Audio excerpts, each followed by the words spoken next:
السلام عليكم ورحمة الله وبركاته. بسم الله. الحمد لله رب العالمين والصلاة والسلام على أشرف الأنبياء والمرسلين نبينا محمد وعلى آله وصحبه أجمعين أما بعد.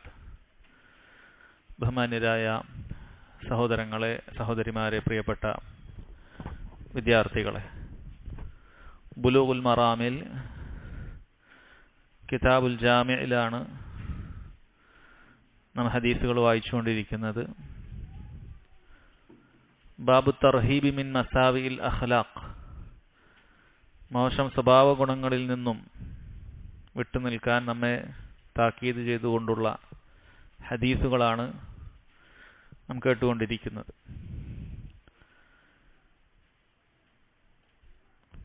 وعن أبي الدرداء رضي الله عنه قال قال رسول الله صلى الله عليه وسلم إن الله يبغض الفاحش البذيء. നിങ്ങളുടെ കയ്യിലുള്ള പേപ്പറിൽ ഒന്നാമത്തെ ഹദീസ് നമ്മൾ കഴിഞ്ഞ ക്ലാസ്സിൽ എടുത്തതാണ്. രണ്ടാമത്തെ ഹദീസാണ് ഇന്ന് ആദ്യത്തെ ഹദീസ്.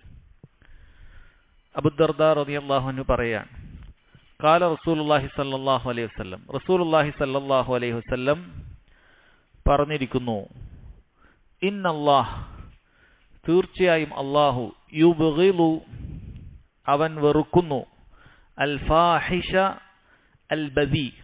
രണ്ട് വിശേഷണങ്ങളാണ് പറഞ്ഞിട്ടുള്ളത്.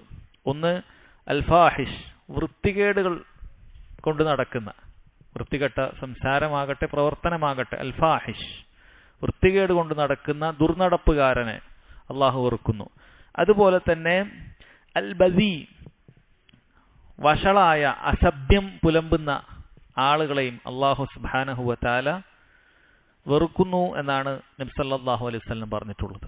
സഹോദരങ്ങളെ, ഒരു കാര്യം അല്ലാഹു തആല വെറുക്കുന്നു എന്ന് പറഞ്ഞാൽ പിന്നീട് അത് വേറെ താക്കീത് ചെയ്യേണ്ട ആവശ്യമില്ല, അത് ചെയ്യരുത് എന്ന് പറയേണ്ട ആവശ്യമില്ല. അല്ലാഹു സുബ്ഹാനഹു വ തആലക്ക് ഒരു കാര്യം വെറുപ്പാണ് എന്ന് പറഞ്ഞാൽ അതിന്റെ ഉദ്ദേശം അത് നിഷിദ്ധമാണ്, അല്ലാഹു തആല അത് ഹറാമാക്കിയിരിക്കുന്നു. അതുകൊണ്ടാണ് റബ്ബ് സുബ്ഹാനഹു വ തആല അത് വെറുക്കുന്നത് എന്ന് മനസ്സിലാക്കണം. ഇന്നല്ലാഹ യുബ്ഗിളു, അല്ലാഹു സുബ്ഹാനഹു വ തആല വെറുക്കുന്നു. അപ്പോൾ അല്ലാഹുവിന് ബുഗ്ള് എന്ന് പറയുന്ന ഒരു വിശേഷണം, അല്ലാഹു ഒരു കാര്യം വെറുക്കുക എന്ന് പറയുന്ന വിശേഷണം സഹോദരങ്ങളെ അല്ലാഹു തആലക്ക് ഉള്ള കാര്യം തന്നെയാണ് എന്ന് മനസ്സിലാക്കണം. ആരെയാണ് വെറുക്കുന്നത്? അൽ ഫാഹിഷ്. അൽ ഫാഹിഷ് എന്ന് പറഞ്ഞു കഴിഞ്ഞാൽ അൽ ഫുഹ്ഷ് യകൂനു ബിൽ ഖൗലി വബിൽ ഫിഅൽ, ഈ പറയുന്ന ദുർനടപ്പ് അല്ലെങ്കിൽ ദുഷ്ടത എന്നൊക്കെ പറയുന്നത് അയാളുടെ പ്രവർത്തനത്തിലും അതേപോലെ തന്നെ സംസാരത്തിലും ഉണ്ടാകും. വളരെ മോശം സംസാരം സംസാരിക്കും, ആളുകൾക്ക് വേദനിപ്പിക്കുന്ന രൂപത്തിൽ, ഒരാളെ പ്രയാസപ്പെടുത്തുന്ന രൂപത്തിലുള്ള സംസാരം ഇയാളുടെ ഭാഗത്തു നിന്നുണ്ടാകും. അതേപോലെ തന്നെ ഇയാൾക്ക് അത്തരത്തിലുള്ള ദുർനടപ്പ് അയാളുടെ പ്രവൃത്തിയിലുണ്ടാകും. ഇപ്പോൾ ഒരാൾ ഒരു സ്ഥലത്തൂടെ നടന്നു പോകുമ്പോൾ അവിടെയുള്ള എന്തെങ്കിലുമൊക്കെ വസ്തുവകകൾ കണ്ടു കഴിഞ്ഞാൽ അത് നശിപ്പിക്കുക, അതൊരു ഹരമായി കാണുന്ന, അങ്ങനെയുള്ള വെറുക്കപ്പെടുന്ന സ്വഭാവമുള്ള ആളുകൾ ഉണ്ടാകും. ഇപ്പം ജനങ്ങളുടെ എന്തെങ്കിലുമൊക്കെ കൃഷിയിടമോ അല്ലെങ്കിൽ അവരുടെ പൂന്തോട്ടമോ അത് പിച്ചി ചീന്തി കളയുക, ഉപദ്രവിക്കുക, ഒരു ഭംഗിയുള്ള വസ്തു എന്തെങ്കിലുമൊക്കെ കണ്ടു കഴിഞ്ഞാൽ അതിനെ അവിടെ ഉപദ്രവം വരുത്തുക, ഈ രൂപത്തിലുള്ള മാനസിക രോഗങ്ങൾ വെച്ചു പുലർത്തുന്ന ആളുകളെ കാണാൻ സാധിക്കും. ഒരു ഭംഗിയുള്ള കാറ് കണ്ടാൽ ചിലപ്പോൾ അവൻ്റെ മനസ്സിലൊരു അസൂയായിരിക്കും, അപ്പോൾ അതിലെന്തെങ്കിലുമൊക്കെ ഒന്ന് വരയുക, അങ്ങനെ ഒരു ഉപദ്രവിക്കുക, അല്ലെ? ഈ രൂപത്തിൽ പല രൂപത്തിലുള്ള വൃത്തികെട്ട സ്വഭാവമുള്ള ആളുകളുണ്ട്. അല്ലാഹു സുബ്ഹാനഹു വ തആല അത് വെറുക്കുന്നതാണ്. ഒരു മുസ്ലിമിനെ സംബന്ധിച്ചിടത്തോളം ഒരിക്കലും അത്തരത്തിൽ ഒരു ഫാഹിഷാകാൻ പാടില്ല. അവന്റെ സ്വഭാവത്തിലോ പ്രവർത്തനത്തിലോ അത്തരത്തിലുള്ള ദുർനടപ്പ് അത് ഒരിക്കലും സഹോദരങ്ങളെ അങ്ങനെയുള്ള വൃത്തികെട്ട ഒരുവനാകാൻ ഒരു മുഅ്മിന് പാടില്ല. അതേപോലെ പറഞ്ഞ കാര്യമാണ് അൽ ബസി. അൽ ബസി എന്ന് പറഞ്ഞു കഴിഞ്ഞാൽ സഹോദരങ്ങളെ അസഭ്യം പറയുക എന്നുള്ളതാണ്. വൃത്തികെട്ട വാക്കുകൾ ഉപയോഗിക്കുക, അത് തെറ്റിയാലും അല്ലെങ്കിലും ഒക്കെ വൃത്തികെട്ട വാക്കുകൾ, അസഭ്യം പുലമ്പുക എന്ന് പറയുന്നതാണ് അൽ ബസി. ബദാഅത്തുൽ ലിസാൻ, നാവ് വളരെ പോക്കാണെന്ന് പറയും ചില ആളുകളെ കുറിച്ചിട്ട്. അതൊരിക്കലും ഒരു മുസ്ലിമിന് ഉണ്ടാകാൻ പാടില്ല.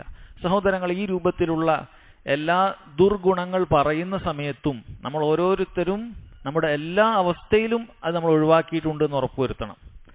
കാരണം നമ്മളൊരു നല്ല ആളുകളുടെ കൂടെ ഉണ്ടാകുമ്പോൾ അല്ലെങ്കിൽ വളരെ സന്തോഷത്തിലുണ്ടാകുമ്പോൾ ഈ പറയുന്ന പല മോശം സ്വഭാവങ്ങളും നമ്മളിൽ ഉണ്ടാവുകയില്ല.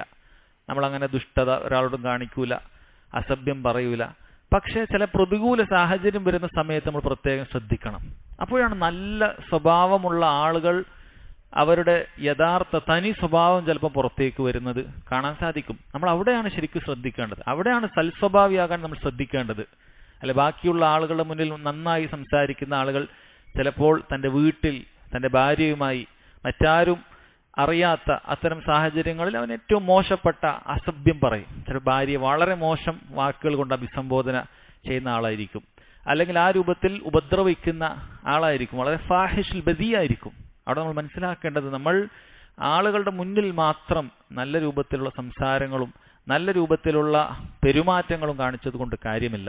അല്ലെങ്കിൽ ചില പുറത്തുള്ള ആളുകളോട് തന്നെ എന്തെങ്കിലുമൊക്കെ പ്രതികൂല സാഹചര്യങ്ങൾ വരുമ്പോൾ അങ്ങനെയുള്ള സമയത്ത് ഇവന്റെ നാവ് ഏറ്റവും മോശപ്പെട്ട രൂപത്തിൽ പെരുമാറുന്നത് കാണാൻ സാധിക്കും. സഹോദരങ്ങളെ, അങ്ങനെയാക്കാൻ പാടില്ല.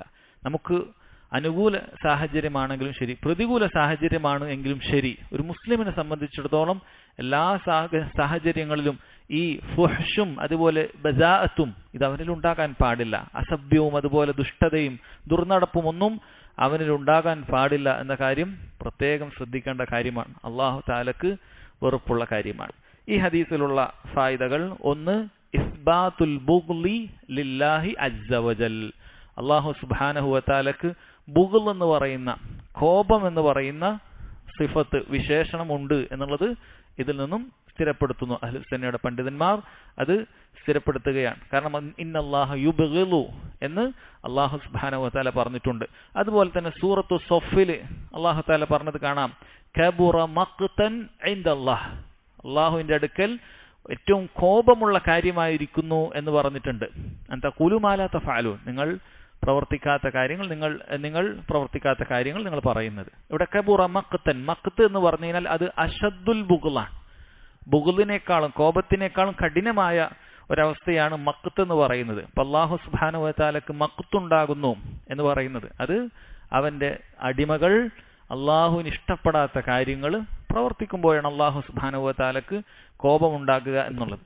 എന്നാൽ ചില ബിദ്അത്തിന്റെ കക്ഷികൾ ഇത്തരത്തിലുള്ള സിഫത്തുകൾ അവരുടെ പതിവ് സ്വഭാവം പോലെ അതിനെ പാടെ നിഷേധിക്കുകയോ അതല്ലെങ്കിൽ ശരീഅത്തിലോ ഭാഷയിലോ യോജിക്കാത്ത രൂപത്തിൽ അതിനെ ദുർവ്യാഖ്യാനിക്കുകയോ ചെയ്യുന്നത് കാണാൻ സാധിക്കും, തഅ്വീൽ ചെയ്ത് കാണാൻ സാധിക്കും. അശ്അരികളെ പോലെയുള്ള ആളുകൾ അതിനെ അള്ളാഹുവിന്റെ കോപം എന്നുള്ളതിനെ അവരങ്ങനെ പറയുകയില്ല. മറിച്ച് അവർ കോപം എന്ന് പറയുന്നത് അതിന്റെ താല്പര്യം കൊണ്ട്, അതിന്റെ ലാസിമായ ഖൗല് കൊണ്ട് വിശദീകരിക്കും. അതോ ഉഖൂബത്താണ് അതുകൊണ്ട് ഉദ്ദേശിക്കുന്നത്, ശിക്ഷയാണ് അതുകൊണ്ട് ഉദ്ദേശിക്കുന്നത്. ഇന്നല്ലാഹ യുബ്ഗിളു എന്ന് പറഞ്ഞാൽ ഇന്നല്ലാഹ യുആഖിബു, അള്ളാഹു ശിക്ഷിക്കും എന്നാണ് ഉദ്ദേശിക്കുന്നത്. കേൾക്കുമ്പോൾ ചിലപ്പോൾ നമുക്ക് ശരിയാണെന്നൊക്കെ തോന്നിപ്പോകും ഇത്തരത്തിലുള്ള വ്യാഖ്യാനങ്ങൾ. പക്ഷെ ശരിയല്ല സഹോദരങ്ങളെ.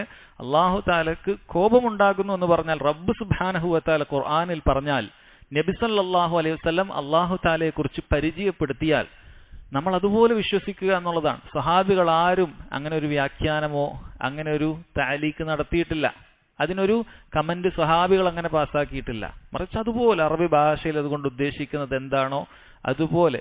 ഇനി അതിൽ നിന്നും അതുകൊണ്ട് ഉദ്ദേശിക്കുന്നത് ഇന്നതാണ് എന്നെങ്കിൽ അത് മുൻഗാമികൾ സ്വഹാബികൾ നമുക്ക് പറഞ്ഞു തരേണ്ടതാണ്, അല്ലെങ്കിൽ നബി സല്ലല്ലാഹു അലൈഹി വസല്ലം അത് പറഞ്ഞു തരേണ്ടതാണ്. അങ്ങനെ പറഞ്ഞിട്ടില്ല. അതുകൊണ്ട് കബുറ മഖ്തൻ ഇൻദല്ലാഹ് എന്ന് പറഞ്ഞാൽ അള്ളാഹുവിന്റെ അടുക്കൽ കോപമുണ്ടായിരിക്കുന്നു.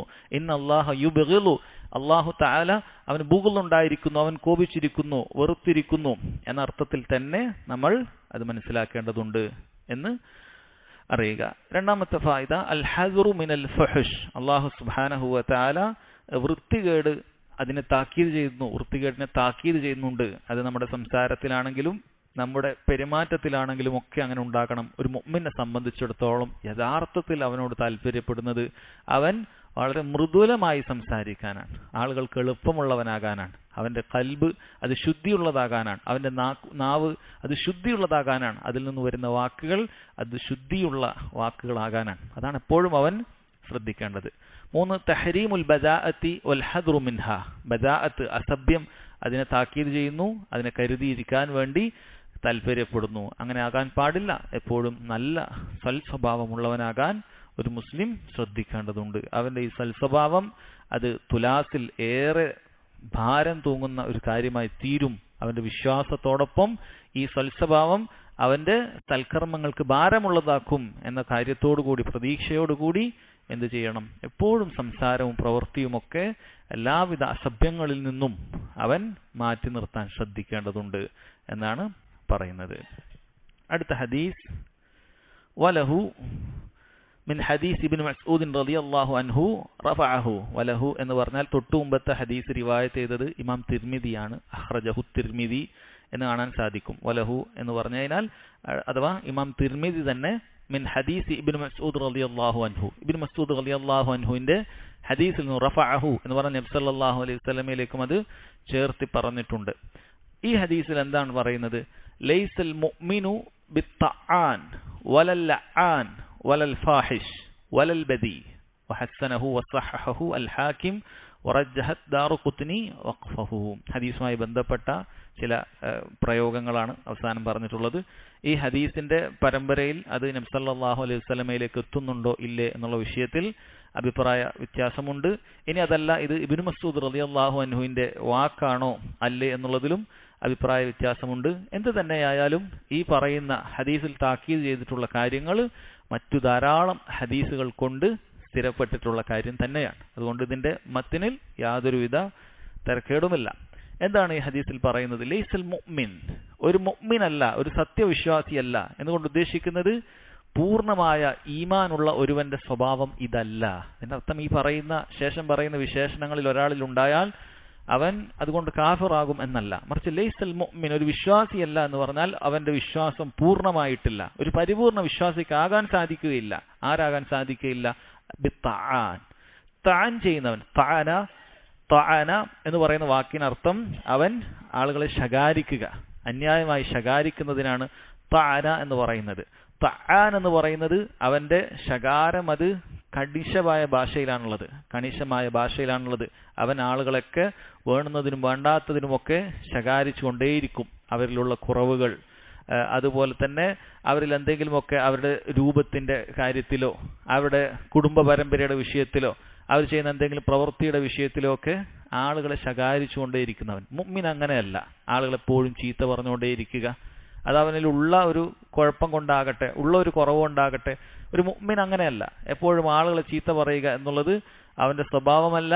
വലൽ ലആൻ, അതേപോലെ ശാപവാക്കുകൾ വർദ്ധിപ്പിക്കുന്നവനല്ല ഒരു മുഅ്മിൻ എന്ന് പറയുന്നത്. ലആനാണ്. ഫആൽ രൂപത്തിൽ പറഞ്ഞാൽ അവൻ ധാരാളമായി ശപിക്കുന്ന ഒരുവൻ എന്നാണ് അതിന്റെ അർത്ഥം. അങ്ങനെയുള്ള ശാപവാക്കുകൾ വർദ്ധിപ്പിക്കുന്നവരുമല്ല. എന്തെങ്കിലുമൊക്കെ പറയുമ്പോഴേക്കും ശപിച്ചു പോട്ടെ, ആ രൂപത്തിൽ നശിച്ചു പോകട്ടെ, ഇങ്ങനെ സംസാരം പറയുമ്പോൾ അറിയാതെ തന്നെ ആ രൂപത്തിൽ ശാപവാക്കുകൾ വർദ്ധിപ്പിച്ചുകൊണ്ടേയിരിക്കുന്ന ആളുകളുണ്ട്. അങ്ങനെ ആകാൻ ഒരിക്കലും ഒരു മുഅ്മിന് പാടില്ല എന്നാണ് നബി സല്ലല്ലാഹു അലൈഹി വസല്ലം പറയുന്നത്. അവസാനം പറഞ്ഞ രണ്ട് കാര്യങ്ങൾ തൊട്ടു മുമ്പത്തെ ഹദീസിൽ കേട്ടതാണ്. വലൽ ഫാഹിഷ് വലൽ ബദി, അവൻ ഒരു ദുർനടപ്പുകാരനാകാൻ പാടില്ല, മോശം സ്വഭാവമുള്ള തെറി പറയുന്ന ഒരാളാകാൻ പാടില്ല. വലൽ ബദി, അസഭ്യം പുലമ്പുന്ന, അസഭ്യം പറയുന്ന ഒരാളാകാനും പാടില്ല എന്നാണ് നബി സല്ലല്ലാഹു അലൈഹി വസല്ലം പറയുന്നത്. സഹോദരങ്ങൾ, ഇതൊക്കെ നമ്മൾ വളരെ ഗൗരവത്തിൽ ശ്രദ്ധിക്കേണ്ട കാര്യമാണ്. കാരണം നമ്മുടെ സൽക്കർമ്മങ്ങളെ കാർന്നു തിന്നുന്ന രോഗങ്ങളാണിതൊക്കെ. നാളെ അല്ലാഹു സുബ്ഹാനഹു വ തആലയുടെ മുന്നിലെത്തുന്ന സമയത്ത് നമ്മൾ ഇന്നയാളെ ചീത്ത പറഞ്ഞു, ഇന്നയാളെ ശപിച്ചു, ഇന്നയാളെ അസഭ്യം പറഞ്ഞു എന്ന രൂപത്തിലാണ് നമ്മൾ എത്തുന്നത് എങ്കിൽ നമ്മുടെ സൽക്കർമ്മങ്ങൾ അയാൾക്ക് കൊടുക്കുന്ന ഒരവസ്ഥ ഉണ്ടാകുന്ന പരലോകമുണ്ട്. നമ്മളിവിടെ ഒരുപാട് ഒരു വശത്ത് സൽക്കർമ്മങ്ങളൊക്കെ ചെയ്യുന്നുണ്ടാവും, പക്ഷെ നമ്മൾ നാവിനെ ശ്രദ്ധിച്ചിട്ടുണ്ടാവുകയില്ല. ആളുകളെ ചീത്ത പറയുന്നതിൽ നിന്നും നാവിനെ പിടിച്ചു വെച്ചിട്ടുണ്ടാവുകയില്ല. ആളുകളുടെ അഭിമാനത്തെ വ്രണപ്പെടുത്തുന്നതിൽ നിന്നും നമ്മളെ നാവിനെ പിടിച്ചു വെച്ചിട്ടുണ്ടാവുകയില്ല. സൽക്കർമ്മങ്ങളൊക്കെ നോക്കുമ്പോൾ ഒരുപാടുണ്ട്. പക്ഷെ നാവ് അതിനെല്ലാം തകർത്തെറിയുന്നതായിട്ട് നാളെ നിനക്ക് കാണാൻ സാധിക്കും എന്ന് ഹദീസുകളിൽ കാണാൻ സാധിക്കുന്നുണ്ട്. ഒരുവന്റെ പ്രവർത്തനം അത് തിഹാമ പർവ്വതം പോലെ ധാരാളക്കണക്കിനുണ്ടാകും. പക്ഷെ നാളെ പരലോകത്തെത്തുന്ന സമയത്ത് അവന്റെ നാവ് അതിനെല്ലാം തകർത്തെറിയുന്നത് അവന് കാണേണ്ടി വരും. ഇത് വലിയ ഗൗരവമുള്ള കാര്യമാണ്. നമ്മൾ സൽക്കർമ്മങ്ങൾ ചെയ്തതുകൊണ്ടായില്ല, അതിനെ സംരക്ഷിക്കുക കൂടി വേണം. നാവ് സംരക്ഷിക്കുക എന്നുള്ളത് അതിൽ വളരെ പ്രധാനപ്പെട്ട ഒരു കാര്യമാണെന്ന് മനസ്സിലാക്കണം. നാവ് കൊണ്ടുണ്ടാകുന്ന പ്രധാനപ്പെട്ട ദൂഷ്യങ്ങളാണ് ഇവിടെ പറഞ്ഞത്. തആൻ, അയാൾ ശകാരം, ധാരാളം ശകാരിക്കുക ആളുകളെ. ലആൻ, ശാപവാക്കുകൾ വർദ്ധിപ്പിക്കുക. ഫാഹിഷ്, അതുപോലെ തന്നെ അൽ ബദി, അസഭ്യവാക്കും അതുപോലെ വൃത്തികേടുകൾ പറയുക. ഇതൊക്കെ സഹോദരങ്ങളെ കരുതിയിരിക്കേണ്ട കാര്യമാണ് എന്ന് മനസ്സിലാക്കുക. അതിനുശേഷമുള്ള ഹദീസ്, വൻ ആയിഷത റളിയല്ലാഹു അൻഹ ഖാലത്, ആയിഷ റളിയല്ലാഹു അൻഹ അവർ പറയുന്നു, ഖാല റസൂലുള്ളാഹി സ്വല്ലല്ലാഹു അലൈഹി വസല്ലം, റസൂലുള്ളാഹി സ്വല്ലല്ലാഹു അലൈഹി വസല്ലം പറഞ്ഞിരിക്കുന്നു, ലാ തസുബ്ബു അൽ അംവാത്ത്, ലാ തസുബ്ബു അൽ അംവാത്ത് ഫഇന്നഹും ഖദ് അഫ്ളൗ ഇലാ മാ ഖദ്ദമു, അഖ്റജഹു അൽ ബുഖാരി. ഇമാം ബുഖാരി റിവായത്ത് ചെയ്ത ഹദീസാണിത്. ഈ ഹദീസിൽ പ്രത്യേകമായി പറയുന്നത് മരിച്ചവരെ ചീത്ത പറയുന്നതിനെ കുറിച്ചാണ്. നേരത്തെ പറയുന്ന കാര്യങ്ങളെല്ലാം പൊതുവായിട്ടുള്ള കാര്യം തന്നെയാണ്. പക്ഷെ മരിച്ചവരുടെ വിഷയത്തിൽ ഒന്നുകൂടി നബി സല്ലല്ലാഹു അലൈഹി വസല്ലം നമ്മെ താക്കീത് ചെയ്യുന്നു. ലാ തസുബ്ബു അൽ അംവാത്ത്, മരിച്ചവരെ നിങ്ങൾ ചീത്ത പറയാൻ പാടില്ല. ജീവിച്ചിരിക്കുന്നവരെയും ചീത്ത പറയാൻ പാടില്ല. പക്ഷേ മരിച്ചവരുടെ ഒരു കാര്യം കൂടി എടുത്തു പറയുന്നു, ഫഇന്നഹും ഖദ് അഫ്ളൗ ഇലാ മാ ഖദ്ദമു, കാരണം അവർ മുൻകൂട്ടി ചെയ്ത കർമ്മങ്ങളുടെ ഫലത്തിലേക്ക് അത് അവരെത്തിച്ചേർന്നിരിക്കുന്നു. അവർ ചെയ്ത കർമ്മങ്ങൾ അവർ കണ്ടിരിക്കുകയാണ്. ആ പ്രവർത്തനങ്ങളൊക്കെ അവർ കണ്ടിട്ടുണ്ട്. ഒന്നുകിൽ അവർ സ്വർഗ്ഗക്കാരായിരിക്കാം, അല്ലെങ്കിൽ നരകക്കാരായിരിക്കാം. അങ്ങനെയുള്ള ഒരു ലോകത്തേക്ക് അവരെത്തിയിട്ടുണ്ട്. കാരണം മരിക്കുന്നതിന് മുമ്പ് തന്നെ അവർക്ക് മനസ്സിലാക്കാൻ സാധിക്കും അവരുടെ സൽക്കർമ്മങ്ങളാണോ അവർക്കുള്ളത് മോശം കർമ്മങ്ങളാണോ എന്നുള്ളത് ഓരോരുത്തർക്കും മനസ്സിലാക്കാൻ സാധിക്കും. അങ്ങനെ ഒരു അവസ്ഥയിലേക്ക് അവരെത്തിയിട്ടുണ്ട്. അവരെ നിങ്ങൾ ഭൂമിയിൽ വെച്ച് അവരെ ചീത്ത പറയാൻ പാടില്ല എന്നാണ് ഈ ഹദീസിൽ സഹോദരങ്ങളെ താക്കീത് ചെയ്തിട്ടുള്ളത്. ഇവിടെ നമ്മൾ പ്രത്യേകം മനസ്സിലാക്കേണ്ടത്, ഇവിടെ ഉദ്ദേശിക്കുന്നത് ലാ തസുബ്ബു അൽ അംവാത്ത് എന്ന് പറയുന്നത് അവരുടെ വ്യക്തിപരമായ കാര്യങ്ങൾ, അതായത് ഒരാൾക്ക് വ്യക്തിപരമായി ഉണ്ടാകുന്ന ഒരുപാട് മോശം ഗുണങ്ങൾ ഉണ്ടാകാം. ചിലപ്പോൾ ജീവിതകാലത്ത് പലിശ കൊടുത്ത ആളായിരിക്കാം, അല്ലെങ്കിൽ കള്ളുകൂടിയനായിരിക്കാം, അല്ലെങ്കിൽ ആ രൂപത്തിലുള്ള ആളുകളൊക്കെ ഉപദ്രവിക്കുന്ന ഹറാമുകൾ ചെയ്യുന്ന വ്യക്തിയായിരിക്കാം. അത്തരം കാര്യങ്ങൾ അയാൾ മരിച്ചുപോയി കഴിഞ്ഞാൽ പിന്നീട് പറയേണ്ടതില്ല. അയാളെക്കുറിച്ചിട്ട് ഇനി പറയേണ്ടതില്ല. കാരണം അയാൾ മരിച്ചുപോയി. അയാൾക്ക് എന്താണോ അള്ളാഹു സുബ്ഹാനഹു വ തആല ഒരുക്കി വെച്ചിട്ടുള്ളത് അയാൾ അത് കണ്ടിട്ടുണ്ടാകും എന്ന് നമ്മൾ അതിനെക്കുറിച്ച് പറയേണ്ടതില്ല. എന്നാൽ അയാൾ സംസാരിച്ചിട്ടുള്ളത് അല്ലെങ്കിൽ അയാളെക്കുറിച്ച് പറയപ്പെടുന്നത് അയാൾ ഉണ്ടാക്കി വെച്ചിട്ടുള്ള ദീനിലുള്ള എന്തെങ്കിലുമൊക്കെ ബിദ്അത്തിനെ കുറിച്ചോ അല്ലെങ്കിൽ അതുപോലെയുള്ള ശിർക്ക് കുഫ്ർ പരമായ കാര്യങ്ങളെക്കുറിച്ചോ ആ സംസാരങ്ങൾ കൊണ്ട് ഒരുപാട് ആളുകൾ തെറ്റിദ്ധരിപ്പിക്കപ്പെടുകയും അങ്ങനെ ആളുകൾ വഴികേടിലെത്തുകയും ചെയ്യുന്ന കാര്യത്തെക്കുറിച്ചോ ആണ് എങ്കിൽ തീർച്ചയായും അത് താക്കീത് ചെയ്യപ്പെടേണ്ടതുണ്ട്. തീർച്ചയായും താക്കീത് ചെയ്യപ്പെടേണ്ടതുണ്ട്. നിങ്ങൾ ശരിക്കും ആലോചിച്ച് നോക്കിയാൽ ചിലർക്കിത് ഉൾക്കൊള്ളാൻ സാധിക്കുകയില്ല. ഇപ്പം മരിച്ചുപോയ ഏതെങ്കിലുമൊക്കെ ഒരു പണ്ഡിതനാണ്, പക്ഷെ അയാൾ ഒരുപാട് ബിദ്അത്തിന്റെ ഒരു തലവനായിരിക്കും, ഷിർക്കുകളുടെ തലവനായിരിക്കും. അപ്പോൾ നമ്മൾ അയാളെക്കുറിച്ച് സംസാരിക്കുമ്പോൾ പലരും ഈ രൂപത്തിലാണ്, മരിച്ചവരെ കുറിച്ച് ഇങ്ങനെ പറയാൻ പാടുണ്ടോ എന്നൊക്കെ വൈകാരികമായി ചോദിക്കുന്ന ആളുകളുണ്ട്. ശരിക്കും മനസ്സിലാക്കിയാൽ ഇയാളുടെ ഈ തിന്മകൾ നമ്മൾ താക്കീത് ചെയ്യുന്ന സമയത്ത് യഥാർത്ഥത്തിൽ അതിൻ്റെ ഒരു ഉപകാരം ഇയാൾക്കുണ്ടാകും. അയാൾ ഒരു ഷിർക്ക് ചെയ്യാത്ത ആളാണെങ്കിൽ. കാരണം എന്താണ്, ഇയാൾ ഉണ്ടാക്കി വെച്ച ബിദ്അത്തുകൾ നമ്മൾ താക്കീത് ചെയ്യാതെ വിട്ടാൽ, അയാളെക്കുറിച്ച് പറയാതെ വിട്ടാൽ കൂടുതൽ ആളുകൾ വരും തലമുറകളിലേക്ക് ആ ബിദ്അത്തുകളിലേക്ക് വരാനുള്ള സാധ്യതയുണ്ട്. അതിൻ്റെ എല്ലാം പാപഭാരം ഈ ബിദ്അത്ത് ഉണ്ടാക്കി വെച്ച അല്ലെങ്കിൽ അതിനെ സഹായിക്കുന്ന സംസാരങ്ങൾ എഴുതുകയോ പറയുകയോ ചെയ്ത ഈ വ്യക്തി കേൾക്കേണ്ടി വരും. കാരണം ഇയാളാണ് അതിൻ്റെ മാർഗം കാണിച്ചു കൊടുത്തത്. നമ്മളത് താക്കീത് ചെയ്ത് അയാളെ ആ വിഷയത്തിൽ നിന്നും താക്കീത് ചെയ്ത് കഴിഞ്ഞാൽ യഥാർത്ഥത്തിൽ എന്താണ് സമൂഹത്തിൽ ഉണ്ടാവുക? കാരണം ആളുകൾ ആ ബിദ്അത്തുകളിൽ നിന്നും അകന്നു നിൽക്കും. ഇയാളെ പിൻപറ്റാൻ പറ്റാത്ത ആളാണ്. ഇയാളുടെ സംസാരമോ ഇയാളുടെ എഴുത്തുകളോ ഒന്നും നമ്മൾ പിൻപറ്റാൻ പാടില്ല. അത് ബിദ്അത്തുകളാണ്. നമ്മൾ അതാണ് എതിർക്കുന്നത്. ഒരു ബിദ്അത്തുകാരനെ നമ്മൾ എതിർക്കുമ്പോൾ നമ്മൾ പറഞ്ഞല്ലോ, അയാളുടെ വ്യക്തിപരമായി അയാൾക്ക് എന്തെങ്കിലും രഹസ്യത്തിൽ സംഭവിച്ചത്, അയാൾ മരിച്ചതിന് ശേഷം അതൊക്കെ പരസ്യപ്പെടുത്തുക, അയാളെ വഷളാക്കുക എന്നതല്ല നമ്മൾ ഉദ്ദേശിക്കുന്നത്. മറിച്ചത് ദീനിന് വേണ്ടിയിട്ടാണ്.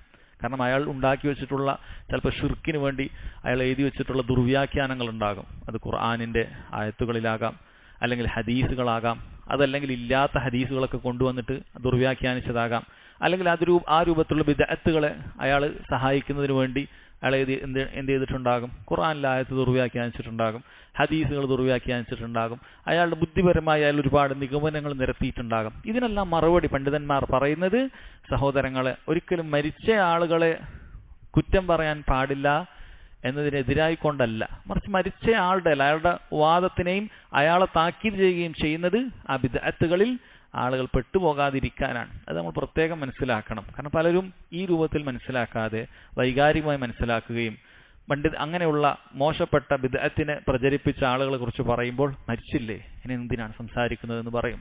യഥാർത്ഥത്തിൽ ആ ബിദ്അത്തുകൾ ഗൗരവമുള്ളതാണ് എങ്കിൽ അത് ജീവിച്ചാലും മരിച്ചാലും അത് താക്കീത് ചെയ്യപ്പെടേണ്ടതുണ്ട്. അത് ഉമ്മത്തിനോടുള്ള നസീഹത്താണ്, മുസ്ലിം ഉമ്മത്തിനോടുള്ള ഗുണകാംക്ഷയിൽപ്പെടുന്ന കാര്യമാണ്. അവർക്ക് ഉപദ്രവം ഉണ്ടാക്കുന്ന കാര്യങ്ങളിൽ നിന്നും അവരെ തടയുക എന്നുള്ളത്. ചില റിവായത്തിൽ ഇതിന്റെ അവസാനത്തിൽ ഫതുഉദു അൽ അഹ്യാ എന്നുകൂടി വന്നിട്ടുണ്ട്. നിങ്ങളിങ്ങനെ ചീത്ത പറഞ്ഞു കഴിഞ്ഞാൽ അത് ഫതുഉദു അൽ അഹ്യാ, ജീവിച്ചിരിക്കുന്ന ആളുകൾക്ക് അത് ഉപദ്രവമുണ്ടാക്കും, അവർക്ക് പ്രയാസമുണ്ടാക്കും. അല്ലെ, നമ്മൾ നേരത്തെ പറഞ്ഞു വ്യക്തിപരമായി പറയുന്ന സമയത്ത് ഒരാളുടെ ഉപ്പ വളരെ മോശപ്പെട്ട രൂപത്തിൽ ജീവിച്ച് മരിച്ചു പോയതാണ് എങ്കിൽ മരിച്ച ശേഷം ആളുകൾ അയാളെ കുറിച്ചിട്ട് ആ സ്വഭാവം അയാൾ അങ്ങനെയായിരുന്നു, കുടിയനായിരുന്നു, അങ്ങനെയായിരുന്നു ഒക്കെ പറയുമ്പോൾ ആ ജീവിച്ചിരിക്കുന്ന മക്കളോ ഭാര്യയോ മറ്റു കുടുംബങ്ങളോ അവർക്കതൊരു പ്രയാസമുണ്ടാക്കുന്ന കാര്യമാണ്. അതുകൊണ്ട് ഹദീസിൽ അതും വന്നിട്ടുണ്ട്, ഫതുഉദുൽ അഹ്യ, നിങ്ങൾ അങ്ങനെ പറയുന്നതുകൊണ്ട് കാര്യമില്ല, അത് ജീവിച്ചിരിക്കുന്ന ആളുകൾക്ക് പ്രയാസമുണ്ടാക്കും എന്നാണ് പറഞ്ഞത്. അപ്പോൾ ഹദീസിൽ രണ്ട് കാരണങ്ങളാണെന്ന് പറഞ്ഞിട്ടുള്ളത്. ഒന്ന്, അത് അന്നഹു ലാ ഫായിദത മിൻ ദമ്മിഹി വസബ്ബിഹി, അയാൾ ആക്ഷേപിക്കുന്നതിലോ ചീത്ത പറയുന്നതിലോ ഉപകാരമില്ല. ലി അന്നഹു അഫ്ള ഇല അമലിഹി, കാരണം അയാൾ മുൻകൂട്ടി ചെയ്ത പ്രവർത്തനങ്ങളിലേക്ക് അയാൾ എത്തിയിരിക്കുന്നു. രണ്ട്, അൽ മദറ, ഉപദ്രവമുണ്ടാക്കുന്നു. വഹിയ ഈദാഉൽ അഹ്യാഇ കഅഖാരിബിഹി വനഹ്വിഹിം, അത് അയാളുടെ കുടുംബക്കാരെയും മറ്റും ജീവിച്ചിരിക്കുന്നവരെ ഉപദ്രവപ്പെടുത്തുന്നുണ്ട്.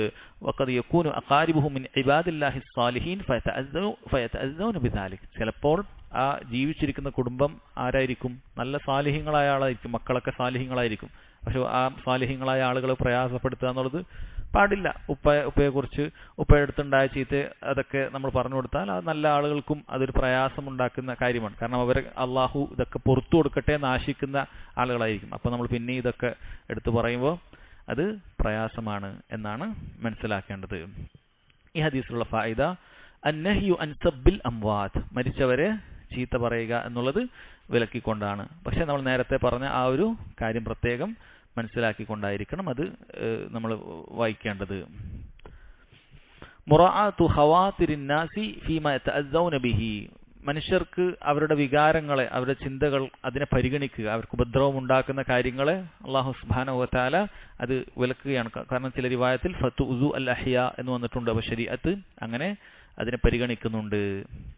അതുപോലെ മൂന്നാമത്തെ ഒരു ഫായിദ അന്നഹു ലാ യംബഗി ലിൽ ഇൻസാനി അൻ യഖൂല മാ ലാ ഫായിദത മിൻ, ഒരു പ്രധാനപ്പെട്ട തത്വമാണ്. ഒരു മനുഷ്യന് ഉപകാരമില്ലാത്ത ഒരു കാര്യം ഒരാൾ പറയാൻ പാടില്ല എന്ന തത്വം. കാരണം ഒരു മരിച്ചതിന് ശേഷം അയാളെ കുറിച്ച് ഇനി അയാളുടെ വ്യക്തിപരമായ കാര്യങ്ങൾ പറയുന്നതിന് ഒരു ഉപകാരവുമില്ലല്ലോ, അല്ലെ. അയാൾ ആരെയും പഴപ്പിക്കാനൊന്നും, ആ വ്യക്തിപരമായ സ്വന്തം നിലക്കുള്ള തിന്മകളാണ്. അയാളൊരു കുടിയനായതുകൊണ്ടോ അയാളൊരു മോഷണക്കാരനായതുകൊണ്ടോ ഇനി നമ്മൾ പറയുന്നതുകൊണ്ട് കാര്യമില്ല. അയാൾ ആരെയും മോഷ്ടിക്കുകയില്ല, അയാൾ ആരെയും പഴപ്പിക്കുകയില്ല, അല്ലേ. എന്നാൽ ബിദ്അത്ത് അങ്ങനെയല്ല, നമ്മൾ പ്രത്യേകം പറഞ്ഞു. അതുകൊണ്ട് അത് പറയുന്നതിൽ യാതൊരു കാര്യവുമില്ല എന്നുള്ള തത്വം നമുക്ക് ഈ ഹദീസിൽ മനസ്സിലാക്കാം. മറ്റു ഹദീസിൽ വന്നതുപോലെ തന്നെ മൻ കാന യുഅ്മിനു ബില്ലാഹി വൽ യൗമിൽ ആഖിർ ഫല്യഖുൽ ഖൈറൻ ഔ ലിയസ്മുത്, ആരെങ്കിലും അല്ലാഹുവിലും അന്ത്യദിനത്തിലും വിശ്വസിക്കുന്നുണ്ടെങ്കിൽ നല്ലത് പറയട്ടെ, അല്ലെങ്കിൽ മിണ്ടാതിരിക്കട്ടെ എന്ന് പറഞ്ഞിട്ടുണ്ട്. ഇനിയുടെ ചില ചോദ്യങ്ങൾ. അയജൂസു ലി അൻ അസുബ്ബ റഈസ മിൻ റുഅസാഇൽ കുഫർ ഖദ് മാത കഅബി ലഹബ്, അപ്പോൾ അബൂ ലഹബിനെ പോലെയുള്ള കുഫാറുകളുടെ നേതാക്കൾ ഉണ്ടാകും, ഇന്നും അങ്ങനെയുള്ള നേതാക്കൾ ഉണ്ടാകും. അത്തരക്കാരായ ആളുകളെ ചീത്ത പറയുന്നത് കൊണ്ട് ഉപകാരമുണ്ടോ? എവിടെയും പണ്ഡിതന്മാർ പറയുന്നത് ഒരു കാഫിർ ആണെങ്കിൽ പോലും, സത്യനിഷേധിയാണെങ്കിൽ പോലും മരിച്ചതിന് ശേഷം അയാളെ ചീത്ത പറയുന്നതിൽ പ്രത്യേകിച്ചും എന്തെങ്കിലുമൊക്കെ ഒരു മസ്ലഹത്ത്, അയാൾ ഉണ്ടാക്കിയ എന്തെങ്കിലും ഉപദ്രവത്തിന്റെ പേരിൽ എന്തെങ്കിലും ഒരു മസ്ലഹത്ത് ഉണ്ട് എങ്കിൽ മാത്രം പറഞ്ഞാൽ മതി. അല്ലെങ്കിൽ അയാളുടെ വ്യക്തിപരമായ കാര്യങ്ങളെക്കുറിച്ചോ ഒന്നും നമ്മളെടുത്ത് അങ്ങനെ പറയുന്നതിൽ യാതൊരു ഉപകാരവുമില്ല. ഒരു മുസ്ലിം അല്ലെങ്കിൽ പോലും അയാളുടെ വ്യക്തിപരമായ അത്തരം തിന്മകളും മറ്റുമൊക്കെ അത് നമ്മളങ്ങനെ പറയുകയോ പ്രചരിപ്പിക്കുകയോ ചെയ്യുന്നതിൽ അത് ഉപകാരമില്ലാത്ത കാര്യത്തിൽപ്പെട്ടതാണ്. നമുക്ക് ഉപകാരമില്ലെങ്കിൽ ഏതൊരു കാര്യവും സഹോദരങ്ങളെ ഉപേക്ഷിക്കേണ്ടതാണ് എന്ന ഇനത്തിൽ അത് പെടുമെന്നാണ് പറഞ്ഞിട്ടുള്ളത്. അടുത്ത ഹദീസ് وعن حذيفة رضي الله عنه قال, حذيفة رضي الله عنه ഉദ്ധരിക്കുകയാണ്, قال رسول الله صلى الله عليه وسلم, رسول الله صلى الله عليه وسلم പറഞ്ഞു, لا يدخل الجنة قطات, لا يدخل الجنة قطات متفق عليه, ബുഖാരി മുസ്ലിം ഉദ്ധരിക്കുന്ന ഹദീസാണ്. لا يدخل الجنة, ഒരാൾ സ്വർഗ്ഗത്തിൽ പ്രവേശിക്കുകയില്ല. ആരാണ് അയാൾ? ഖത്താത്ത്, ഏഷണി പരത്തുന്നവൻ, ഏഷണിക്കാരൻ അയാൾ. അതായത് ഖത്താത്ത് എന്ന് പറഞ്ഞാൽ നമ്മാം എന്നാണ് അതിന്റെ അർത്ഥം. നമീമത്ത് നമ്മൾ കേട്ടിട്ടുണ്ട്, ഗീബത്ത് പരദൂഷണം, നമീമത്ത് ഏഷണി, അത് നടത്തുന്ന ആൾക്കാണ് നമ്മാം എന്ന് പറയുക. സമാനമായ അർത്ഥമാണ് ഖത്താത്തുൻ എന്ന് പറയുന്ന വാക്കിനുമുള്ളത്. ഇവിടെ സ്വർഗത്തിൽ പ്രവേശിക്കുകയില്ല എന്ന് പറയുമ്പോൾ മനസ്സിലാക്കേണ്ടത് ഒരു മുൻകൂർ ഒരു ശിക്ഷ ലഭിക്കാതെ സ്വർഗത്തിൽ പ്രവേശിക്കുകയില്ല എന്നാണ്. ഐ അദ്ദുഖൂൽ മുത്ലഖ് അല്ലദീ ലം യുസ്ബഖ് ബിഅദാബ്, ഒരു ശിക്ഷയുമില്ലാതെ നിരുപാധികം അവൻ സ്വർഗത്തിൽ പ്രവേശിക്കാൻ സാധിക്കുകയില്ല. കാരണം നമീമത്ത് എന്ന് പറയുന്നത് വൻപാപമാണ്, ഗൗരവമുള്ള കാര്യമാണ്. പക്ഷെ അത് ഷിർക്കോ കുഫ്രോ അല്ല. അതുകൊണ്ട് തന്നെ സ്വർഗത്തിൽ പ്രവേശിക്കുകയില്ല എന്ന് പറയുന്നത് ഒരിക്കലും പ്രവേശിക്കുകയില്ല എന്നല്ല, മറിച്ച് ശിർക്കല്ലാത്ത ഏതൊരു പാപവും അത് അല്ലാഹു സുബ്ഹാനഹു വ തആല അവന് ഒരു കാലത്ത് അവന്റെ ശിക്ഷ കഴിഞ്ഞാൽ അത് വിട്ടുകൊടുക്കുകയും അവൻ സ്വർഗത്തിൽ പ്രവേശിപ്പിക്കുകയും ചെയ്യും എന്നുള്ളത് അടിസ്ഥാനമാണ്. അതുകൊണ്ട് ഇത്തരം ഹദീസുകൾ കേൾക്കുന്ന സമയത്ത് ലാ യദ്ഖുലുൽ ജന്ന എന്ന് പറഞ്ഞാൽ അദ്ഖുലുൽ മുത്ലഖ് അല്ലദീ ലം യുസ്ബഖ് ബിഅദാബ്, ഒരു ശിക്ഷയും ലഭിക്കാതെ നിരുപാധികം അവൻ പ്രവേശിക്കാൻ സാധിക്കുകയില്ല എന്നാണ് അതുകൊണ്ട് ഉദ്ദേശിക്കുന്നത്. എന്നാലും അല്ലാഹു സുബ്ഹാനഹു വ തആല ഉദ്ദേശിക്കുകയാണ് എങ്കിൽ ഏതൊരു തിന്മയും ദുനിയാവിലും അല്ലാഹു തആല പുറത്തു കൊടുക്കുന്നതാണ്. ഇതുകൊണ്ട് ഉദ്ദേശിക്കുന്നത് ഇത് നരകത്തിലേക്ക് പ്രവേശിക്കാനുള്ള ഒരു വലിയ തിന്മയാണ്, ഇത് വൻപാപമാണ് എന്ന് അറിയിക്കുന്നതിന് വേണ്ടിയിട്ടാണ്. കാരണം സ്വർഗത്തിൽ പ്രവേശിക്കുകയില്ല എന്നൊരു കാര്യം വന്നിട്ടുണ്ടെങ്കിൽ അത് താക്കീതാണ്. അതുകൊണ്ട് മനസ്സിലാക്കേണ്ടത് അത് വൻപാപമാണ് എന്നാണ്. ഇനി എന്താണ് ഖത്താത്ത്? അതാണ് നമുക്ക് ചർച്ച ചെയ്യേണ്ടത്. ഖത്താത്ത് എന്ന് പറഞ്ഞാൽ സഹോദരങ്ങൾ, അല്ലെങ്കിൽ നമ്മാം എന്ന് പറഞ്ഞാൽ അതുകൊണ്ട് ഉദ്ദേശിക്കുന്നത് രണ്ടാളുകൾക്കിടയിൽ തെറ്റിക്കുന്നതിന് വേണ്ടി ഉള്ളതാകട്ടെ ഇല്ലാത്തതാകട്ടെ കാര്യങ്ങൾ പറഞ്ഞ് പ്രചരിപ്പിക്കുക എന്നുള്ളതാണ്. ഉള്ളതാണ് പറഞ്ഞത് മറ്റു കാര്യമില്ല. ചിലപ്പോൾ ഉള്ളത് പറയുമ്പോഴായിരിക്കും രണ്ടാളുകൾ തമ്മിൽ തെറ്റുക. ഇയാൾ നിന്നെക്കുറിച്ച് ഇങ്ങനെ പറഞ്ഞിരിക്കുന്നു എന്ന് പറഞ്ഞിട്ട് മറ്റൊരാളോട് പോയി പറഞ്ഞു കൊടുക്കുക. ഉള്ളത് തന്നെ ആയിരിക്കും. അതിന് അയാൾ അത് കേട്ടപ്പോൾ നിന്നെ ഇങ്ങനെയാണ് പറഞ്ഞത് എന്ന് പറഞ്ഞ് ഇവിടെയും വന്ന് പറഞ്ഞു കൊടുക്കുക.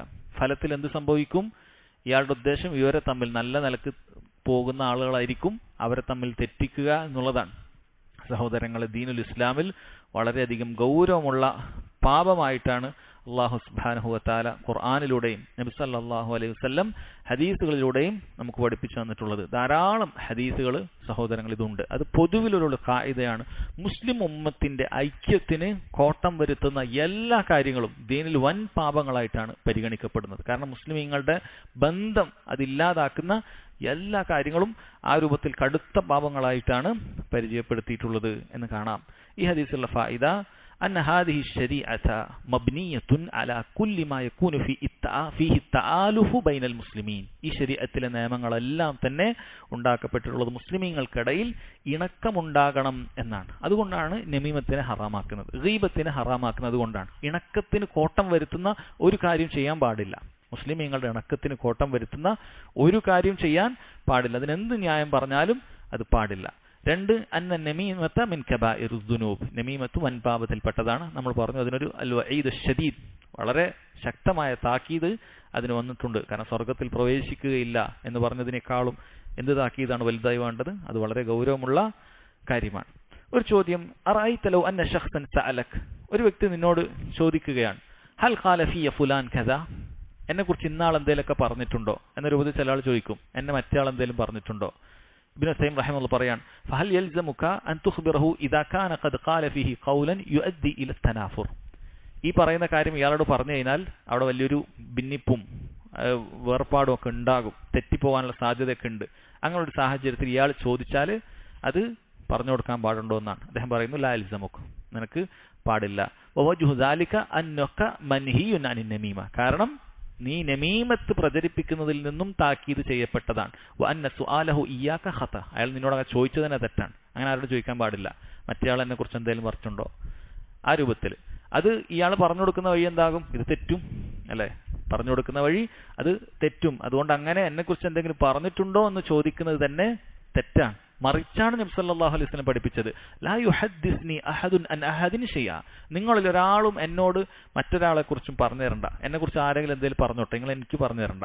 എനിക്ക് പറഞ്ഞു തരേണ്ട ആവശ്യമില്ല. എന്നെക്കുറിച്ച് എന്ത് വേണമെങ്കിലും പറഞ്ഞോട്ടെ, നിങ്ങൾ വന്ന് അത് എനിക്ക് ഇങ്ങനെ റിപ്പോർട്ട് ചെയ്യേണ്ട ആവശ്യമില്ല. കാരണം എന്താണ്? നബി സല്ലല്ലാഹു അലൈഹി വസല്ലം പറയുന്നത്, ഫഇന്നി ഉഹിബ്ബു അൻ അഖ്റുജ ഇലൈക്കും വഅന സലീമുസ് സദർ, കാരണം ഞാൻ നിങ്ങളിലേക്ക് ഇറങ്ങി വരുമ്പോൾ നല്ല സലീമുസ് സദർ, ഹൃദയത്തിൽ ഒരു കളങ്കവുമില്ലാത്ത ശുദ്ധമായ സലാമത്തുള്ള സുരക്ഷിതമായ ഒരു കൽബുമായിട്ട് നിങ്ങളിലേക്ക് ഇറങ്ങി ചെല്ലാനാണ് ഇഷ്ടം. അപ്പോൾ ഇന്നയാൾ നിന്നെക്കുറിച്ച് അങ്ങനെ പറഞ്ഞു, മറ്റേയാൾ നിന്നെക്കുറിച്ച് ഇങ്ങനെ പറഞ്ഞു എന്ന് പറയുമ്പോൾ പിന്നെന്താ ഉണ്ടാവുക? നമുക്ക് അയാളെ കാണുമ്പോൾ അല്ല അയാളുടെ എന്തെങ്കിലും പെരുമാറ്റം കാണുമ്പോൾ തന്നെ വിചാരിക്കും, ഇയാൾ എന്നങ്ങനെ പറഞ്ഞ ആളല്ലേ. നമ്മൾ ചില ചിരിക്കുന്നൊക്കെ ഉണ്ടാവും, സംസാരിക്കുന്നുണ്ടാവും, പക്ഷെ മനസ്സിൻ്റെ ഉള്ളിൽ അയാൾ അങ്ങനെ പറഞ്ഞിട്ടുണ്ട്, എന്നെ ഇങ്ങനെ പറഞ്ഞിട്ടുണ്ട് എന്നുള്ള ചിന്ത വിട്ട് മാറൂല. അതെപ്പോഴും എന്തെങ്കിലുമൊക്കെ ഉടനെ ഒരു പ്രശ്നം ഉണ്ടാകാനുള്ള സാധ്യതയൊക്കെ ഉണ്ട്. അതുകൊണ്ട് നമ്മൾ മറ്റൊരാളെ കുറിച്ച് എന്തെങ്കിലും പറഞ്ഞാൽ നമ്മൾ പോയിട്ട് ഇന്നിങ്ങനെ പറഞ്ഞിട്ടുണ്ട് എന്ന് പറയാൻ നിൽക്കേണ്ടതില്ല. അതങ്ങ് മൂടി വെച്ചേക്കുക. ഇനി പണ്ഡിതന്മാർ പറയുന്ന ഒരു ഷർത്തുണ്ട്, ഈ പറഞ്ഞ കാര്യം അറിയിക്കാതിരുന്നാൽ വലിയൊരു ഉപദ്രവം ഉണ്ടാകും. കാരണം വേറൊരാൾ നിന്നോട് പറയുന്നത്, മറ്റവനൊന്ന് ഞാൻ ഒന്ന് അടിക്കാൻ പ്ലാൻ ഉണ്ട്, അവനൊന്ന് ശരിയാക്കാൻ പ്ലാൻ ഉണ്ട്, അല്ലെങ്കിൽ അഭിമാനത്തിന് കളങ്കപ്പെടുന്ന വലിയൊരു കാര്യം ഞാൻ പ്ലാൻ ചെയ്യുന്നുണ്ട്. ഇത് പറയാതിരുന്നാൽ ചിലപ്പോൾ മറ്റേ ആൾക്ക് വലിയ ഉപദ്രവം ഉണ്ടാകും, ചിലപ്പോൾ കൊല്ലാൻ വരെയുള്ള പ്ലാൻ ഉണ്ടാകും. അത് പറഞ്ഞാൽ തെറ്റും, ശരിയാണ്, പക്ഷെ അത് നമീമത്താവൂല. കാരണം എന്താണ് ഇതുകൊണ്ട് ഉദ്ദേശിക്കുന്നത്? ആ മൂന്നാമത്തെ ആളുടെ ഒരു സേഫ്റ്റിക്ക് വേണ്ടിയിട്ടാണ്. കാരണം നമ്മളിത് പറയാതെ വെച്ച് കഴിഞ്ഞാൽ ഇയാളുടെ അഭിമാനത്തിന് വ്രണപ്പെടുത്തുകയോ അല്ലെങ്കിൽ ഇയാളെ കൊല്ലാനോ ഉപദ്രവിക്കാനോ ഒക്കെ ഉള്ള പ്ലാനുകളാണ് നമ്മൾ അറിഞ്ഞത്.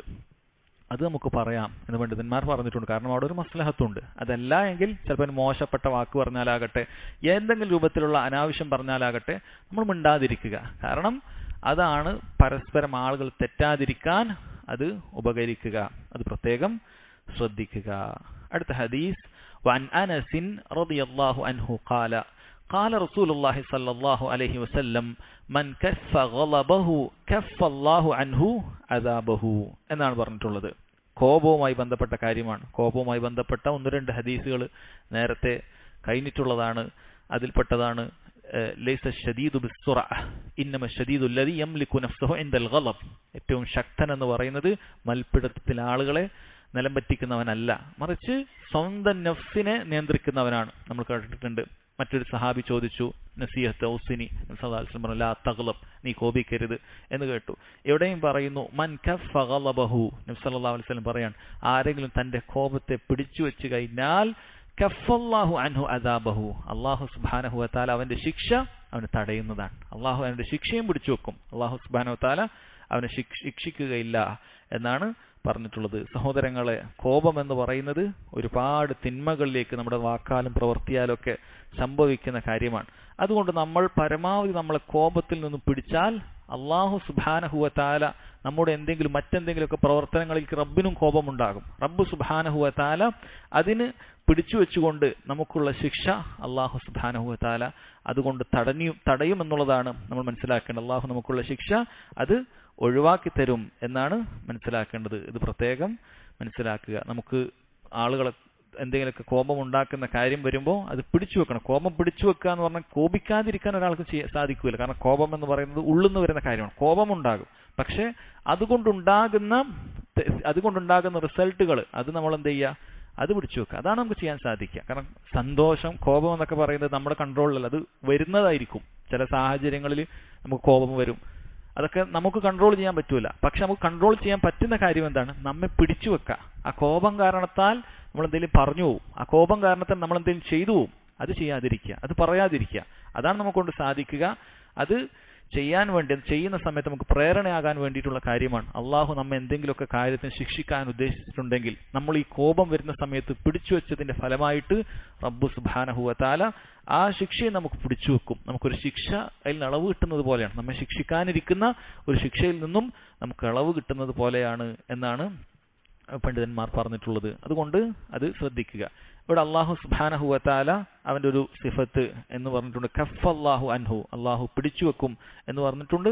അത് അതുപോലെ തന്നെ അല്ലാഹു തആല ശിക്ഷയിൽ നിന്നും അവന് പിടിച്ചു വെക്കും എന്നത് അതുപോലെ മനസ്സിലാക്കുക.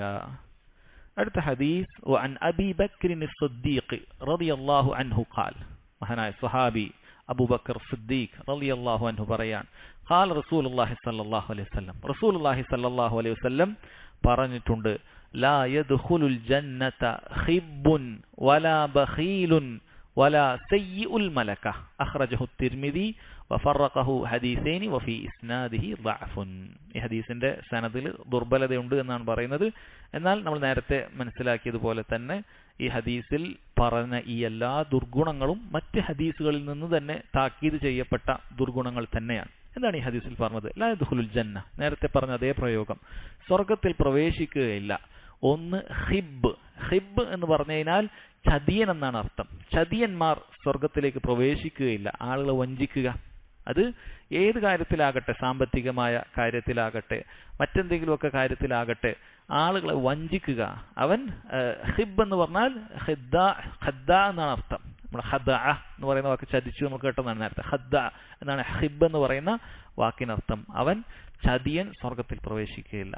വലാ ബഖീൽ, ബഖീൽ പിശുക്കൻ സ്വർഗത്തിൽ പ്രവേശിക്കുകയില്ല. ആരാണ് പിശുക്കൻ എന്ന് പറയുന്നത്? അവൻ നിർബന്ധമായും ചെലവഴിക്കേണ്ടടുത്ത് ചെലവഴിക്കാതിരിക്കുക, അതിനാണ് പിശുക്കൻ എന്ന് പറയുന്നത്. ചിലപ്പോൾ ആളുകൾ ഭൂമിയിൽ പലരെയും പിശുക്കൻ എന്ന് വിളിക്കും, എല്ലാം പിശുക്കൻ ആയിക്കൊള്ളുന്നില്ല. പിശുക്കൻ എന്ന് പറയുന്നത് അള്ളാഹു നമുക്ക് നിർബന്ധമായും ചെലവാക്കാൻ പറഞ്ഞ കാര്യം ഉണ്ടാകും. കുടുംബത്തിന് നോക്കുക, കുട്ടികളെ നോക്കുക, ഇതൊക്കെ നിർബന്ധമായി നമ്മൾ കൊടുക്കേണ്ട ചെലവാണ്. അങ്ങനെ നിർബന്ധമായി നൽകേണ്ട ചെലവിൽ വീഴ്ച വരുത്തുന്നവരാണ് പിശുക്കൻ എന്ന് പറയുന്നത്. അല്ലെ, അതിൽ സക്കാത്ത് കൊടുക്കാത്തവനും ബഖീലാണ്, പിശുക്കനാണ്. സക്കാത്ത് കൊടുക്കാൻ പിശുക്ക് കാരണം ചിലപ്പോൾ ഒരാൾ സക്കാത്ത് കൊടുക്കാതിരിക്കും, അവൻ പിശുക്കനാണ്. അതൊക്കെ നിർബന്ധമായി കൊടുക്കേണ്ട ബാധ്യതയിൽപ്പെട്ടതാണ്. അവരൊക്കെയാണ് പിശുക്കന്മാരെന്ന് പറയുന്നത്. അത്തരം പിശുക്കന്മാരെ അല്ലാഹു സുബ്ഹാനഹു വ തആല സ്വർഗ്ഗത്തിലേക്ക് പ്രവേശിപ്പിക്കുകയില്ല എന്നാണ് അതിന്റെ അർത്ഥം. വലാ സയ്യിഉൽ മലക. സയ്യിഉൽ മലക എന്ന് പറഞ്ഞാൽ തന്റെ ചുറ്റുപാടുള്ള ആളുകളോട് താനുമായി ആശ്രിതരായി കഴിയുന്ന ആളുകളുണ്ടാകും. കുടുംബം, നമ്മുടെ ഭാര്യ, മക്കള്, നമ്മുടെ കൂടെയുള്ള ജോലിക്കാർ, അങ്ങനെ നമ്മൾ ഉടമപ്പെടുത്തുന്ന ആളുകളുണ്ടാകും, നമ്മളെ ആശ്രയിച്ച് കഴിക്കുന്ന ആളുകളുണ്ടാകും. അവരുടെ പ്രത്യേകത എന്ന് പറഞ്ഞു കഴിഞ്ഞാൽ അവരോട് നമ്മൾ എന്തെങ്കിലും മോശമായി പെരുമാറി അവർക്ക് തിരിച്ചിങ്ങോട്ടൊന്നും പറയാൻ പറ്റാത്തൊരവസ്ഥയായിരിക്കും. അങ്ങനെയുള്ള ആളുകൾ നമ്മൾ കൂടുതൽ പരിഗണിക്കുകയാണ് വേണ്ടത്. അങ്ങനെയുള്ള ആളുകളെ നമ്മൾ ദുൽമ ചെയ്യാനുള്ള സാധ്യത കൂടുതലാണ്. അതുകൊണ്ടാണ് പറയുന്നത് അങ്ങനെയുള്ള ആളുകളോട് നമ്മൾ മോശം പെരുമാറ്റം പാടില്ല. വലാ സയ്യിഉൽ മലക. മോശം പെരുമാറ്റം, നമ്മുടെ ആശ്രിതരോട് മോശം പെരുമാറ്റം നമ്മൾ ചെയ്യാൻ പാടില്ല. ഇതെല്ലാം സഹോദരങ്ങളെ നമ്മളെ നരകത്തിൽ പ്രവേശിപ്പിക്കാൻ കാരണമാകുന്ന കാര്യമാണ്. അത് പ്രത്യേകം ശ്രദ്ധിക്കുക. അല്ലാഹു സുബ്ഹാനഹു വ തആല ഈ പറയപ്പെട്ട എല്ലാ ദുർഗുണങ്ങളിൽ നിന്നും നമ്മെ കാത്തു രക്ഷിക്കുമാറാകട്ടെ. അല്ലാഹു തആല നമുക്ക് നല്ല സൽ സ്വഭാവങ്ങൾ നമുക്ക് പ്രദാനം ചെയ്യാൻ അല്ലാഹു ചെയ്യുമാറാകട്ടെ. അല്ലാഹുമ്മ അഹ്സിൻ അഖ്ലാഖന, അല്ലാഹുമ്മ അഹ്സിൻ أخلاقنا اللهم أحسن أخلاقنا اللهم إنا نعوذ بك من منكرات الأخلاق والأعمال والأهواء والأدواء اللهم إنا نعوذ بك من منكرات الأخلاق والأعمال والأهواء والأدواء يا رب العالمين سبحانك اللهم وبحمدك أشهد أن لا إله إلا أنت أستغفرك وأتوب إليك.